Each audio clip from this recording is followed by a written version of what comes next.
Le face-à-face avec Angélique Souche sur NC Première.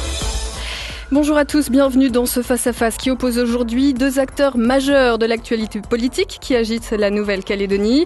Jean-Jacques Urvoas, député socialiste et président de la commission des lois à l'Assemblée nationale, et Simon Louécotte, ancien sénateur et aujourd'hui président du LMD. Quel message les protagonistes de la marche, tous Calédoniens, tous Français, veulent-ils envoyer à l'État? La rue est-elle le seul moyen efficace de communiquer avec Paris? Existe-t-il un projet socialiste d'indépendance pour la Nouvelle-Calédonie? Sur ces questions et d'autres encore, le débat est ouvert. Messieurs, bonjour. Bonjour. Bonjour, monsieur le député. Bonjour, monsieur. Première question pour vous, Simon Louécotte. En quoi cette manifestation, intitulée, je le rappelle, Tous Calédoniens, tous Français, était-elle utile aujourd'hui à la Nouvelle-Calédonie? Plusieurs choses. D'abord, c'est le moment, me semble-t-il, où il faut que les Calédoniens expriment leur volonté de rester français. Et les événements qui ont séquencé les derniers jours de la vie politique et de la vie tout court en Nouvelle-Calédonie ont fait monter une certaine inquiétude dans l'opinion. C'est-à-dire? D'abord, il y a quelques jours de cela, le Congrès de la Nouvelle-Calédonie a été saisi par le gouvernement d'un avant-projet de loi pour modifier la loi organique qui régit aujourd'hui le statut de la Nouvelle-Calédonie pour préciser un certain nombre de choses. Bien entendu, la majorité des Calédoniens, les non-indépendantistes notamment, ne sont pas d'accord avec la formulation des modifications qui y sont apportées. Alors très clairement, en jeu dans l'appel à manifester, c'était l'inscription des natifs non kanaks automatiquement sur la liste de sortie de l'accord. Alors il y a deux choses. Il y a cela, mais il y a également l'élection du gouvernement l'élection du président du gouvernement qui vient d'avoir lieu. Ça a fait monter une forme de crainte, de peur chez beaucoup de Calédoniens, ce qui a motivé parce que Philippe Germain est indépendantiste. Des actions. Et c'est pour cela que nous avons profité de la présence du président de l'Assemblée nationale. C'est quand même pas rien, c'est le troisième personnage de l'État. Pour montrer de nouveau, s'il en était encore besoin, à celui-ci, et à sa délégation notamment, qu'il y a une grande majorité de Calédoniens qui veut rester français. Il y a beaucoup de choses qui nous inquiètent. Moi, personnellement, pour avoir pratiqué un peu la vie parlementaire pendant au moins 19 ans, il y a des choses que je ne comprends pas. J'apprenais hier, par exemple, par la voix de Gaël Liano, que le président de l'Assemblée nationale, mais que le Premier ministre également, lui aurait assuré qu'un amendement qui irait dans le sens de ce que nous voulons, notamment sur les 4 critères, sur l'inscription dans le corps électoral, c'est-à-dire l'inscription automatique des natifs de Nouvelle-Calédonie, pourrait être pris en compte par la voix du Premier ministre. Ce devrait être de matière à vous rassurer. Oui, sauf qu'il y a quelque chose que je ne comprends pas. Si le Premier ministre est d'accord avec cela, pourquoi le gouvernement n'a-t-il pas retenu dans le projet qu'il a transmis au Parlement cette modification? Alors Jean-Jacques Urvoas, je rappelle que vous êtes le président de la commission des lois de l'Assemblée nationale. Vous accompagnez justement son président, Claude Bartolone, dans cette visite en Calédonie. Est-ce que vous avez des éléments de réponse pour Simon Louécotte? Non, parce qu'il connaît trop bien le processus parlementaire pour jouer l'ingénu. Il y a une discussion. Notre déplacement était prévu avant, puisque le président de l'Assemblée nationale avait souhaité, depuis la mise en place d'une mission d'information interne à l'Assemblée, puisqu'il a souhaité que nous soyons une vingtaine de députés pour pouvoir accompagner le processus qui est celui de la sortie de l'accord de Nouméa tout au long de la législature. C'est une mission parlementaire qui est présidée par Dominique Bussereau, qui est député UMP, qui connaît très très bien les problèmes de Nouvelle-Calédonie et dont j'ai le privilège d'être le rapporteur. Et donc Claude Bartolone, quand il a installé cette mission, après la dernière réunion du comité des signataires au mois d'octobre, avait souhaité venir sur le territoire pour justement tisser une relation de confiance avec les différents interlocuteurs, puisque même si nous suivons l'actualité calédonienne au jour le jour, c'est mieux de venir se rendre compte du climat, justement. Et donc, nous avons pris l'annonce de cette manifestation qui a été avancée, du coup, me semble-t-il, comme étant une manifestation d'intérêt pour le déplacement du président et pour la délégation qui l'accompagne, puisque je viens avec Philippe Gosselin, qui est un député UMP de la Manche et qui est vice-président de la mission d'information. Et donc, nous allons écouter parce que c'est vrai qu'il y a un projet de loi qui a été déposé début mi-avril. Oui. Le Congrès a donné un avis préalablement, comme c'est la logique. Négatif, à la majorité négatif, pas à l'unanimité. Et moi, je suis très attentif à tout ce qui se dit dans le Congrès, comme dit son président, la 3e Assemblée législative de la République, et que vient de rappeler Claude Barthelone dans son discours. Mais sur ce point, cette question de Simon Louecotte, le gouvernement de Manuel Valls n'a pas pris en compte notamment cette demande d'inscription on les estime à 55 000 natifs. Et aujourd'hui, on voit la crise monter, et puis il y a des assurances comme quoi finalement on va pouvoir. Qu'est-ce qu'il faut y voir ? Soyons simples. Il y a une obligation, enfin, ou en tout cas un souhait de modification de la loi organique. Le comité des signataires d'octobre demande une expertise sur un certain nombre de critères, puisque pour ceux qui connaissent tout ça, c'est très simple, mais pour ceux qui découvrent, c'est très compliqué. Il y a plein de décisions, la Cour de cassation, des avis du Conseil d'État, l'article 77 de la Constitution, la révision de 2007, la révision préalable, enfin celle qui a suivi les accords de Matignon-Oudinot. Donc il y a beaucoup de choses, c'est très compliqué, il y a de l'imbroglio. Bon. On est dans une sortie de cet imbroglio en essayant de dissiper les ambiguïtés. Donc le processus normal, c'était l'expertise qui a été demandée au Conseil d'État. Le Conseil d'État a donné son avis. Comme vient de le dire le président à l'Assemblée, ce n'est qu'un avis. Ce n'est pas le Conseil d'État qui fait la loi. Absolument. Le législateur s'inspire, prend des expertises. Nous en avions pris. Le Conseil d'État a apporté sa contribution et le gouvernement a estimé logique. Je vous rappelle que le Conseil d'État a 2 fonctions dans la République. Il est conseil du gouvernement et il est aussi tribunal. Dans quelle espèce, quand quelqu'un vous donne un conseil que vous lui avez demandé, la moindre des cohérences, c'est de suivre son conseil. Donc, pour permettre la discussion, il a posé des orientations qui sont dans le projet de loi du 8 avril. Mais maintenant, il y a un élément supplémentaire, c'est que le débat vient devant le Sénat. D'ailleurs, je trouve assez, incongru que Pierre Frogier, qui est un sénateur que je respecte évidemment au titre de ce qu'il accomplit et ce qu'il a fait en Nouvelle-Calédonie, ait boycotté la visite du président de l'Assemblée nationale. Il refuse de voir le président de l'Assemblée nationale. C'est pas une bonne manière de rapprocher les points de vue. Si on vient ici, c'est pour écouter tout le monde. Simon Louecotte, vous comprenez ce boycott plus largement, j'allais dire, sur la tonalité des appels à manifester, des slogans, accuser l'État de trucage, accuser l'État de largage. Est-ce que vous n'allez pas un petit peu trop loin si c'est pour nouer un dialogue ? Tout à l'heure, lorsque j'ai expliqué une des raisons pour lesquelles nous organisons cette manifestation aujourd'hui, effectivement, je confirme les propos du président Urvoas. La manifestation a été avancée pour profiter de la présence parmi nous du 3e personnage de l'État pour manifester, mais également de sa délégation, avais-je précisé. Le président de la commission des lois, socialiste, mais également un député UMP. Vous voyez, aujourd'hui, moi personnellement, je veux faire feu de tout bois, parce que l'expérience personnelle que j'ai de mes 19 ans de vie parlementaire, je retiens une chose. C'est que très souvent, très loin de chez nous, en métropole notamment, on ne comprend pas toujours et on ne suit pas toujours l'évolution de la politique en Nouvelle-Calédonie. Et en règle générale, dans l'outre-mer. Sur ce point précis, et donc ce message, il est très clair pour moi. Il ne s'adresse pas qu'au gouvernement, il s'adresse à l'ensemble de la classe politique métropolitaine. Et je vais même beaucoup plus loin. Ce que je vais proposer, c'est que il y ait une délégation de Calédoniens qui aille faire la tournée des popotes en métropole, rencontrer tous les groupes parlementaires, rencontrer toutes les formations politiques en métropole, pour leur expliquer notre position. Je rappelle quand même qu'aujourd'hui, c'est le gouvernement socialiste c'est un gouvernement socialiste qui gère la France. Il fut un temps où c'était mes propres amis.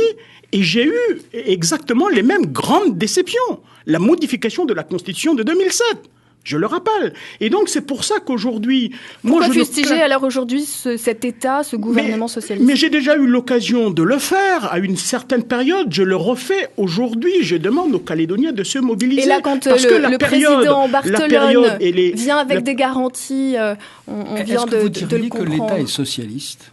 Non, je ne parle pas de l'État, je parle du entendu gouvernement. Ça. Non, pas de ma bouche. Pas de ma bouche. Je fais toujours attention, Monsieur le Président, je fais toujours attention dans la sémantique. Bien sûr, je fais toujours attention dans la sémantique. Simon Lecotte, votre le républicain que je suis, et pour avoir exercé les responsabilités de parlementaire pendant 19 ans, je fais attention quand même à l'usage des mots. Alors, il se peut parfois que je me trompe pas, mais j'essaie de faire extrêmement attention. Je parle du gouvernement je ne parle pas de l'État. Non, parce que j'ai entendu que cette expression était utilisée. Non, mais c'est une erreur. J'ai eu déjà dans certaines occasions l'occasion de le préciser. Mais je suis heureux de vous l'entendre dire, parce que c'est quelque chose qui nous a interpellés. D'ailleurs, le président vient de le dire à la tribune du Congrès, l'État n'est pas socialiste. L'État est l'État. L'État est l'État. Voilà. Simon Lecotte, communiqué du LMD d'il y a quelques jours, justement, pour appeler à manifester. LMD, donc votre parti, je cite, « L'État a déjà fait son choix, il a défini sa stratégie et mis ses hommes en place pour atteindre son sournois objectif. Il n'est pas écrit État socialiste, mais en tout cas, pas État impartial. » Vous persistez dans ces propos ? J'ai rappelé dans mon propos tout à l'heure les raisons pour lesquelles, aujourd'hui, personnellement, j'appelle à manifester, et ce pourquoi, me semble-t-il, les Calédoniens sont descendus très massivement dans la rue. C'est cette crainte. C'est que nous avons véritablement le sentiment que le gouvernement a fait son choix sur l'avenir de la Nouvelle-Calédonie. Il a fait son choix, a défini sa stratégie et a choisi ses hommes. Le choix, c'est quoi alors ? A choisi ses hommes et a choisi les moyens pour atteindre son objectif. Le choix, je le crains, c'est la pleine émancipation de la Nouvelle-Calédonie. C'est pas l'émancipation. Mais je crois que vous êtes beaucoup trop averti et malin pour ne pas repérer la faille du raisonnement. Depuis que le quinquennat a commencé, il y a eu 2 déplacements à ma connaissance. Jean-Marc Ayrault, j'ai eu la chance de l'accompagner, c'est la première fois que je venais en Nouvelle-Calédonie, et le président de la République qui est venu. Et aujourd'hui, Claude Bartolone, et je crois que le Premier ministre a envie de venir dans l'année 2015 ou peut-être au début 2016. Aucun de ceux qui sont venus ici, en responsabilité, le Premier ministre, président de la République, aucun d'entre eux n'a pu dire un mot, un seul, qui laisse entendre que la République, l'État, déciderait autre chose que ce que les Calédoniens décideront eux-mêmes. Et donc, il n'y a pas de stratégie. Il n'y a pas de toile d'araignée dans laquelle le gouvernement placerait ses hommes. Il y a une volonté, comme depuis le début, avec les gouvernements de gauche, de Lionel Jospin, de Michel Rocard, de faire en sorte que ce processus, devant lequel je suis totalement admiratif, vous êtes en train de faire quelque chose que jamais la République n'a réussi. Et quand j'ai relu votre discours justement à la tribune du Sénat ou du Congrès de 2006, quand je vous ai vu reprendre cette phrase du général de Gaulle de 1966, disant à la Calédonie « Vous devez être un exemple pour la communauté d'effort, de fraternité et de progrès », je me suis dit c'était la bonne voie. Et je trouve qu'en ce moment, la Calédonie... Mais oui, mais alors dites-le à vos amis, parce que la Calédonie en ce moment ne renvoie pas à la métropole une image d'effort, de progrès et de fraternité. J'avais retenu cette phrase célèbre, d'une des phrases célèbres du général de Gaulle, parce que je suis fortement inspiré par le général, par tout ce qu'il a fait dans le monde. J'écrivais dans un des communiqués que j'ai publiés, il y a celui du LMD, mais il y a celui de l'autre voie également, qui est le mouvement des Kanaks non indépendantistes. Oui, vous dites d'ailleurs que vous êtes beaucoup à avoir voté Calédonie ensemble. Oui, il y a beaucoup de Kanaks qui ont voté pour Calédonie Ensemble. Mais aujourd'hui, c'est la déception. Parce que ce qui s'est passé, pour cela, tout au moins, parce que ce qui s'est passé récemment n'est pas à la hauteur, et en tout cas n'est pas à l'image, et en tous les cas ne remplit pas la promesse qui leur a été faite de Calédonie Ensemble, un mouvement non indépendantiste. Je reviens sur ce que j'ai dit du général de Gaulle. Je dis dans un des communiqués que si nous étions, nous, très favorables à l'émancipation, c'est mon cas, jamais dans mon esprit, l'émancipation devait conduire à l'indépendance. Ce que je crains aujourd'hui, Monsieur le Président, et c'est une des raisons aussi pour lesquelles je dis que j'ai suspendu ma participation aux différents groupes techniques sur les différents sujets.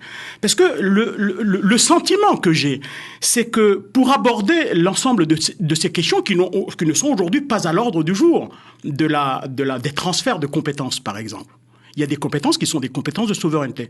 Ces compétences-là, on n'en parle pas, puisque, en théorie, c'est seulement lorsque la majorité des Calédoniens, tout au moins ceux qui sont autorisés à participer au référendum de sortie, lorsqu'ils auront, si jamais ils acceptaient de devenir indépendants, ces compétences-là seraient transférées de facto. il y a les compétences de l'article 27. Mais pour les compétences de souveraineté, aujourd'hui, on y travaille déjà. On y travaille, bien sûr, mais parce qu'on nous reprocherait de ne pas le faire. Non, mais le sentiment que j'ai, moi, c'est que le risque que nous courons, nous, c'est que à chaque fois qu'on évoque des sujets de cette nature, eh bien, on a comme le sentiment qu'ensuite on considère que si on les a évoqués, c'est qu'à un moment donné, on souhaite finalement qu'ils nous soient transférés. Et puis qu'un jour, on se retrouve un peu victime de notre engagement, de l'état d'esprit qui était très favorable à l'origine, et puis qu'on nous transférera les compétences alors que ce n'était pas du tout l'esprit dans lequel... Vous disiez pas ça quand c'était le conseiller d'État Jean Courcial et le professeur d'université mais Ferdinand tout à fait, Malin Soukramania. je reconnais tout à fait, j'étais tout à fait favorable à travailler là-dessus. Sauf que depuis, il s'est passé un certain nombre d'événements qui font qu'aujourd'hui, je me dis, mais dis donc, mais est-ce que finalement la volonté, ça n'est pas de nous transférer ces compétences et que c'est donc une des raisons pour lesquelles nous y travaillons? C'est vous qui allez décider, c'est ça qui est paradoxal. Oui, mais décider, quand vous dites vous qui allez décider, oui. Je rappelle quand même qu'il y a au moins 30 000 Calédoniens qui risquent d'être exclus. Simon et que donc ça réduit d'autant la proportion de celles et ceux qui veulent que la nouvelle CAU reste au sein de la République française. Ça n'enlève pas le fait que c'est la Calédonie qui va décider. Ah oui, c'est la Calédonie, mais quel Calédonien? J'ai du mal à comprendre pourquoi les forces loyalistes, j'aime pas d'ailleurs le terme de loyaliste. Moi aussi, je préfère non indépendantiste. Voilà, oui, parce que je suis plutôt d'accord avec vous aussi, parce qu'après tout le monde est loyal en fonction de ses convictions. Et donc, je ne comprends pas pourquoi on ne participe pas à des groupes de travail, que vous ne validiez pas. Qu'on boycotte un comité des signataires, par exemple, ce qu'a fait l'Union calédonienne au dernier, c'est pas une bonne idée. Oui. Qu'on boycotte des groupes de travail, c'est encore moins une bonne idée, puisque dans le groupe de travail, on est là pour se frotter les neurones. Oui. Mais Jean-Jacques Urvoas, comment vous l'expliquez cette défiance que vous soulignez récurrente vis-à-vis de l'État? Je ne l'explique pas. Alors, écoutez-moi, la défiance que j'ai, c'est qu'effectivement, à chaque fois qu'on travaille dans des groupes, on a comme l'impression que notre appréciation de la chose, le sentiment qu'on va y exprimer, les craintes, les doutes, etc., ne sont absolument pas considérés. Et qu'ensuite, on nous l'impose. Alors, on va même beaucoup plus loin. On exprime, par exemple, sur le corps électoral un certain nombre de choses, et puis le gouvernement nous propose quelque chose qui est complètement à l'opposé de ce qui a été, de ce que nous avons dit pendant les groupes de travail. Donc, c'est extrêmement difficile. Vous entendez cette colère, Jean-Jacques Urvoas? Le Congrès, j'entends des interrogations, mais je n'entends pas de faits. Voilà. Vous avez en 2013, septembre 2013, lors de votre visite, justement, votre mission parlementaire, fait un commentaire à l'issue, comme quoi en Calédonie, les élus était un problème. Vous maintenez aujourd'hui ce jugement? C'est un trait qui était un peu forcé, mais qui tirait leçon de 8-10 jours dans un territoire où, encore une fois, je trouve que l'histoire s'écrivant tous les jours, ça tire quand même globalement tout le monde vers le haut. Voilà, quand on a l'histoire qui vous mord la nuque, il faut essayer d'être à la hauteur. Bon. Et le constat que je faisais... Les Calédoniens ont été à la hauteur jusqu'à présent. Mais justement, ils ont été. Ouais. Et je trouve qu'aujourd'hui, on rejoue avec des peurs, et je ne trouve pas ça très sain. Le mot d'ordre de la manifestation d'aujourd'hui, il est quand même, le moins que l'on puisse dire, bigarré. Entre non à l'indépendance, qui me paraît pas être la question du jour, ou la question du corps électoral, qui, elle, est la question du jour, voire, comme l'a dit l'un de vos amis, éviter que naisse une petite nation marxiste en Nouvelle-Calédonie. Franchement, je sais bien que le président de la République vient d'évoquer les tracts du PC des années 70, mais enfin, là, on est carrément au moment du mur de Berlin, quoi. Donc, moi, je tirais cette leçon de cette observation, c'est que quand vous rencontrez, et on va le faire encore cette semaine avec le président Bartolone, les forces sociales, les églises, les cultes, enfin bref, ce que l'on appelle la société civile, qui n'est pas un terme que j'aime beaucoup, parce que ça sous-entendrait que moi, qui suis un élu, je suis dans la société militaire. Parce qu'entre les civils et les militaires, bon. Bref, ceux qui ne font pas des élus. Ils parlent de ce que je crois être le quotidien des Calédoniens, qui n'est pas très différent de ce que je crois être le quotidien des Finistériens, qui est mon département. C'est-à-dire, on nous parle emploi, on nous parle croissance, on nous parle difficulté de vivre. Et quand on rencontre les élus, ils n'ont qu'un sujet. C'est le mécano institutionnel. Ils n'ont qu'une imagination débordante, c'est sur les référendums qui couperaient, qui éclairaient, qui je sais pas quoi. Et donc, pendant les 8 jours où on passe avec Dominique Bussereau et René Dosière, il y a maintenant une année, on ne nous parlait en politique que d'institutions, et quand on voyait les syndicats, on ne nous parlait que de la vie chère et du quotidien. C'est pour ça que je disais que les élus me paraissaient une difficulté plus qu'un problème, plus qu'une solution, pardon. Monsieur le Président, une question à vous poser sur un sujet qui est... Vous admettez la critique, Simon Lecotte ? Cette obsession de l'avenir institutionnel et l'oubli peut-être un petit peu du terrain. Oui, mais je me l'explique pour une raison. Je ne partage pas complètement le point de vue de monsieur le député, pour une raison simple, c'est que nous avons accepté nous avons demandé et accepté les transferts de compétences à la Nouvelle-Calédonie. La Nouvelle-Calédonie est aujourd'hui une collectivité très, très, très autonome.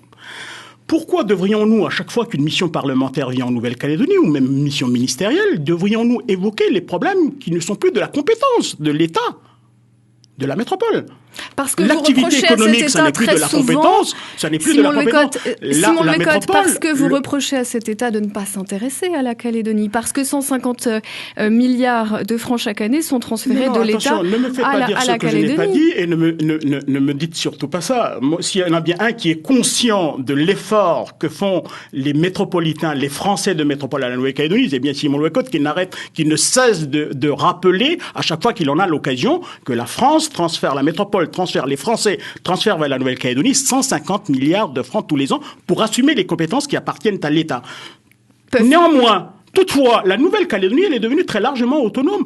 Pourquoi irions-nous pleurer devant le président de la commission des lois ou le président de la mission d'information ou le président de l'Assemblée nationale sur telle règle fiscale, sur telle disposition sanitaire, alors que c'est de notre compétence?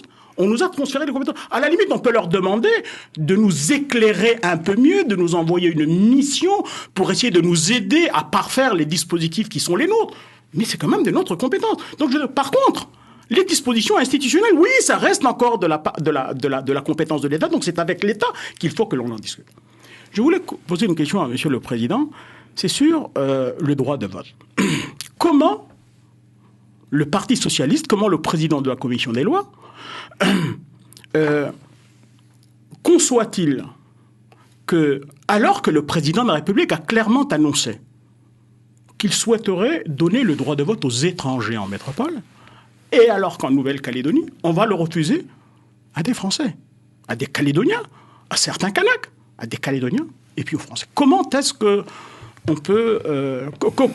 président de la Commission des lois... Pour préciser votre question, Simon Lecotte, est-ce que vous parlez de cet amendement qui ne parle pas du droit de vote, mais de l'inscription automatique, ou plus généralement des différents épisodes sur les demandes de radiation, par exemple? On sait aujourd'hui que pour voter en Nouvelle-Calédonie, le droit n'est pas ouvert à tous les Calédoniens et à tous les Français. Par contre, en métropole, c'est une annonce qui a été faite par le président de la République très récemment, encore, le droit de vote à des étrangers.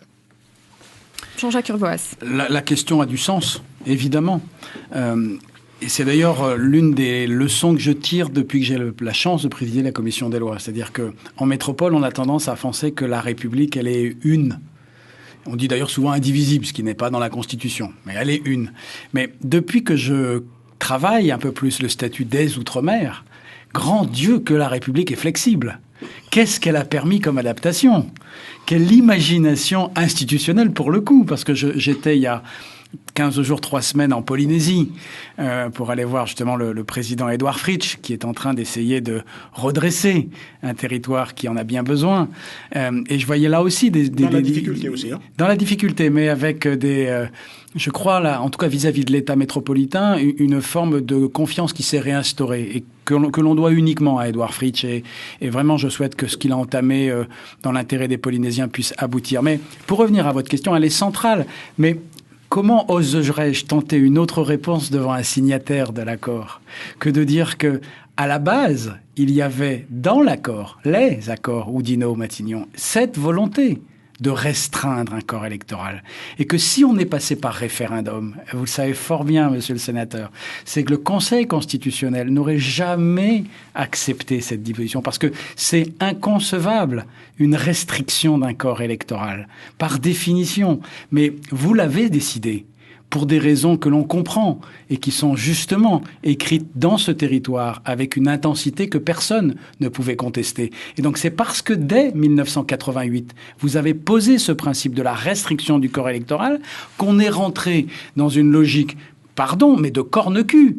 Parce que les juristes adorent nettoyer le derrière des éléphants avec des confettis pliés en quatre. Mais là, franchement, vous tenez ce confetti avec un gant de boxe. Parce que entre l'interprétation du Conseil constitutionnel, la révision constitutionnelle de 2007, les 7 décisions de la Cour de cassation maintenant, il faut vraiment être un juriste chevronné pour arriver à trouver un chemin de crête pour faire en sorte qu'on arrive à avoir quelque chose de logique. Peut-être pas de consensuel, mais de logique. Mais alors là, le problème, c'est qu'aujourd'hui, nous avons le sentiment que la logique, on est allé un peu trop loin. Autant, effectivement, on a modifié la Constitution pour, quelque part, un peu, entre guillemets, consacrer une volonté qui a été exprimée par les signataires au moment de l'accord de Nouméa, notamment.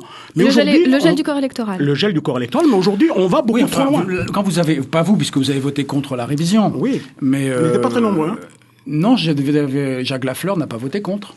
Il s'était abstenu. Il a expliqué par la suite qu'il a voté contre. Enfin, peu importe, on n'est pas dans le secret de l'isoloir. Ah bah si. On n'est pas dans le secret de l'isoloir. Dans les tables du Congrès, Jacques Lafleur s'est abstenu. Bon. Oui, dans les vous tables avez voté du Congrès. Congrès. Ah bah oui, voilà, qu'est-ce que vous voulez, c'est quand même la seule chose qui est matérielle. Mais toute cette histoire, finalement, on voit bien que dont on n'a même pas de certitude aujourd'hui, les Calédoniens de demain, et notamment les jeunes qui n'ont pas vécu, qui entendent cette histoire, ils n'en ont pas une lecture aujourd'hui, on va dire, unanime, parce que tout le monde la raconte avec son prisme. Est-ce que c'est pas là aussi un petit peu le terrain de cette défiance et où chacun peut jouer sa partition avec une marge de manœuvre? Mais c'est pour ça que pour un métropolitain, la situation est curieuse. Simon Louécotte a très justement dit au début de notre entretien que les non-indépendantistes représentaient 60% des expressions électorales, quelle que soit la liste électorale que l'on veut bien prendre. Mais comment se fait-il? Je ne sais pas. Hein. C'est ce que tout le monde me répète, moi. Donc, vous savez, je me promets après la modification, oui. Est-ce qu'il y en aura encore autant?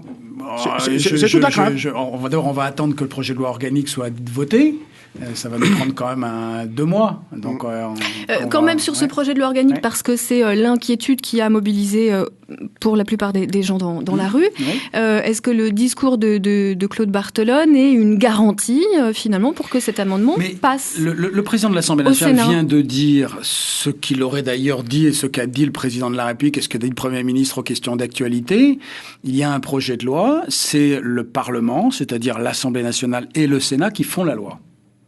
Ils font la loi. Soyons précis. Le projet de loi du gouvernement est une base à partir de laquelle nous allons discuter. Et comme il l'a dit tout à l'heure, nous nous inspirons de toutes les contributions que l'on veut bien nous donner. Et pour vous dire mon sentiment, mais je ne suis pas le rapporteur à l'Assemblée nationale. Le rapporteur de ce texte sera René Dosière. Bon. Et je crois qu'au Sénat, ça sera Philippe Bas, le président de la commission des lois du Sénat, avec lequel nous nous sommes déjà entretenus. Je crois que la capacité d'évolution du texte porte sur les natifs. Elle ne porte pas sur un autre sujet. Pour être précis, elle ne porte pas sur le 188 petit b de la loi organique de 99, c'est-à-dire elle ne porte pas sur le corps électoral gelé. Parce que là, quand on est respectueux des institutions de la République, quand il y a 7 décisions de la Cour de cassation, on ne peut pas faire autrement que d'appliquer la loi. Donc elle ne porte pas sur, soyons précis pour nos auditeurs, sur la liste spéciale pour les provinciales, mais bien sur cette inscription automatique pour la liste de sortie. Oui, parce que c'est le sujet. D'ailleurs, on ne sait pas, vous disiez tout à l'heure, madame, que ça concernait 55 000 personnes. Je crois que dans les 55 000 personnes, il y a aussi des Kanaks. Et donc, du coup, qui peuvent être dans les... La question, d'ailleurs, que je viens travailler cette semaine, c'est pour l'inscription automatique des Kanaks, enfin des statuts coutumiers, quelle est la base ? Quel est le registre qui peut servir à nourrir cette automaticité? Absolument. Parce que moi, je veux bien qu'on marque une automaticité. Est-ce que c'est seulement à la consonance du nom, à la couleur de la peau de la personne? Il y a toute une série de questions comme ça. Ça fait partie de ces éléments. Est-ce que, quand vous entendez ça, vous avez déjà eu, Galliano l'a dit, il était à Paris, qu'il avait eu des assurances. On a eu sur cette même antenne la ministre des Outre-mer, Georges Paul-Langevin, qui dit toute sa volonté de travailler juridiquement à cette solution. Fallait-il descendre dans la rue? Mais bien entendu, il faut se mobiliser à chaque instant.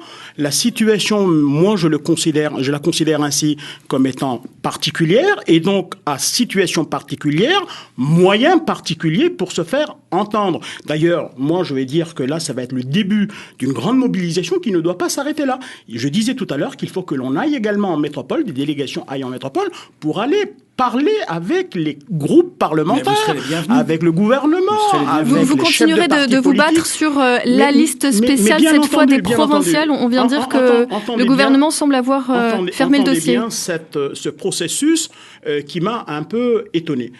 Donc, le Congrès récemment rend un avis qui est un avis défavorable à la majorité des élus du Congrès sur l'avant-projet de loi qui lui est soumis par le gouvernement. Le Conseil des ministres, qui se réunit quelques jours après, n'en tient absolument pas compte. Vous ne croyez pas à l'argument juridique. Vous ne croyez pas à l'argument juridique qui était l'argument du gouvernement de dire le Conseil d'État nous dit non, on ne peut pas aller à l'encontre. Non, mais le Premier ministre vient de laisser entendre, selon les propos qui nous sont rapportés par Gaëliano, que le gouvernement serait prêt à soutenir... Il faisait confiance au Parlement. Un amendement.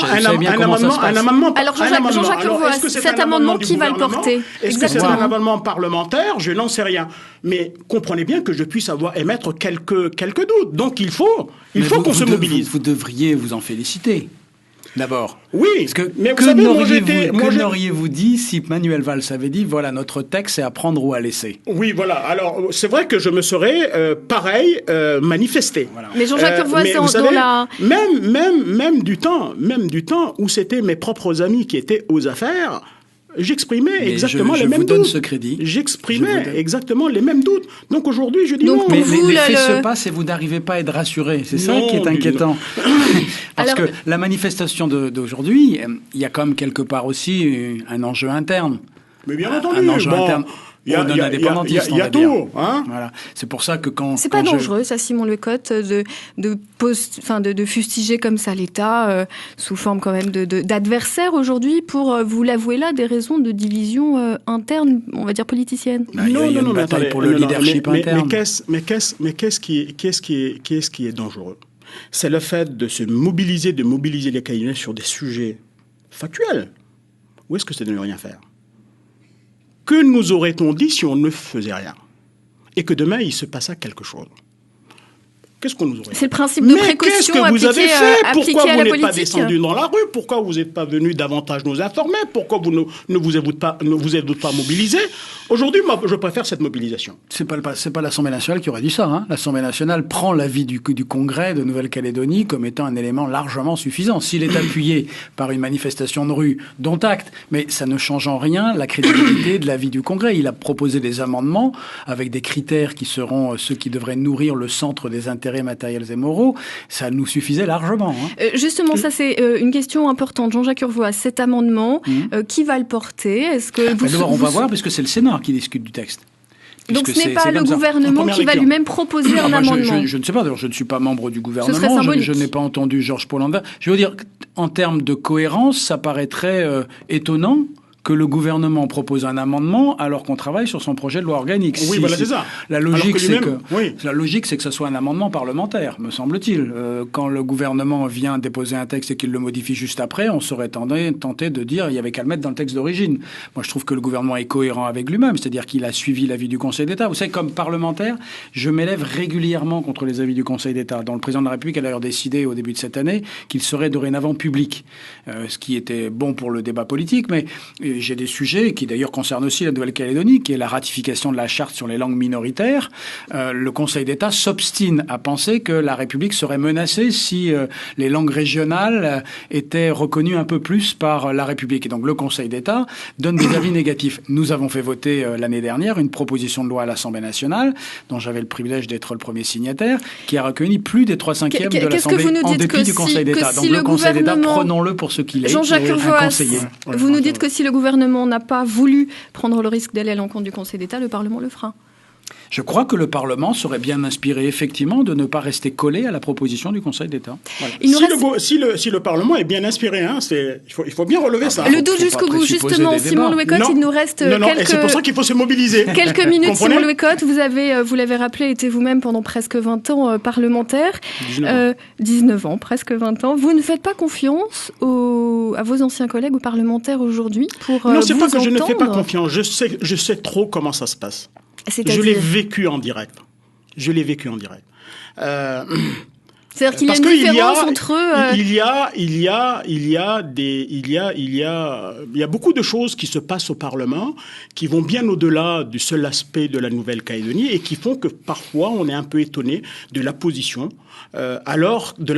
du Parlement, des groupes parlementaires, alors qu'on a eu le sentiment à un moment donné que oui, on nous comprenait, on rejoignait. Vous ne faites pas plus confiance aux Républicains, à Nicolas Sarkozy aujourd'hui, que vous ne le faites au Parti socialiste? Non, mais je crains là que le terme confiance soit mal utilisé. C'est pas comme ça qu'il faut le comprendre. Mais moi, j'ai été habitué. Moi, j'ai une vie parlementaire qui est assez particulière. Moi, ma grande déception en 2007, c'est que je ne sois pas suivi par mes propres amis.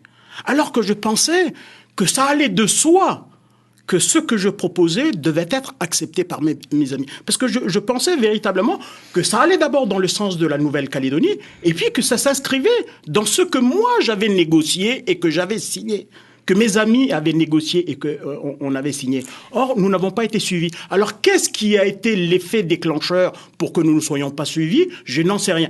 C'est pour ça que le terme confiance, je le modère un peu, je ne sais pas quel terme précisément il faut utiliser.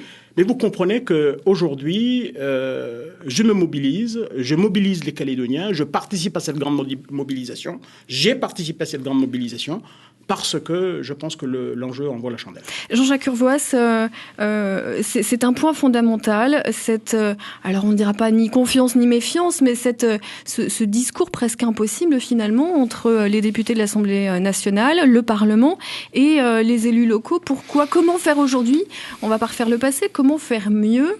Vous avez dit, c'est quand même une information, que sur l'inscription sur la liste spéciale sur le corps électoral pour les provinciales, le gouvernement ne reviendrait pas dessus.